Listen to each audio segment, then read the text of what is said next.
ఒకప్పుడు గోదావరి నది ఒడ్డున అందమైన కొంకిపల్లి అనే గ్రామం ఉండేది. అక్కడ మురళి అనే ఒక బాలుడు ఉండేవాడు. అతనికి చదువు అంటే చాలా ఇష్టం. వాళ్ళ నాన్న రంగయ్య రైతు, అమ్మ లక్ష్మి గృహిణి. ఒకరోజు ఊరిలో కొత్త స్కూల్ నిర్మాణం ప్రారంభమైంది. అయితే దానికి అవసరమైన నిధులు తక్కువయ్యాయి. పాఠశాలను ప్రారంభించాలంటే ఊరి ప్రజల సహకారం అవసరం. మురళి తండ్రి రంగయ్య తన ధాన్యంతో పాటు తన పెంచుకున్న పూలు అమ్మి డబ్బు అందించాడు.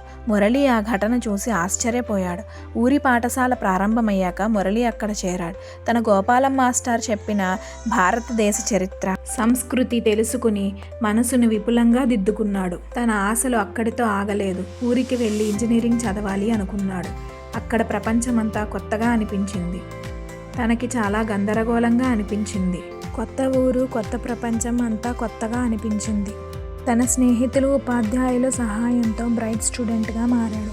అయితే కాలేజీ చివరి సంవత్సరంలో ఒక పెద్ద సమస్య ఎదురైంది. మురళి కుటుంబానికి వచ్చిన ఆర్థిక సమస్యల కారణంగా అతడు చదువు పూర్తి చేయడం కష్టంగా మారింది. నిద్రలేని రాత్రులు గడిపిన మురళి చివరికి తన శక్తివంతమైన దీక్షతో పార్ట్ టైం జాబ్ చేసి తన ఖర్చులను తీర్చుకునేవాడు.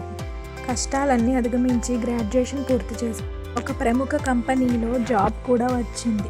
ఇక తల్లిదండ్రుల ఆనందానికి అవధులు లేవు. తల్లిదండ్రుల కళ్ళల్లో నీళ్లు తిరిగాయి. మురళి ఉద్యోగంలో స్థిరపడ్డాక తన ఊరిలో ఉన్న స్కూల్ని మర్చిపోలేదు.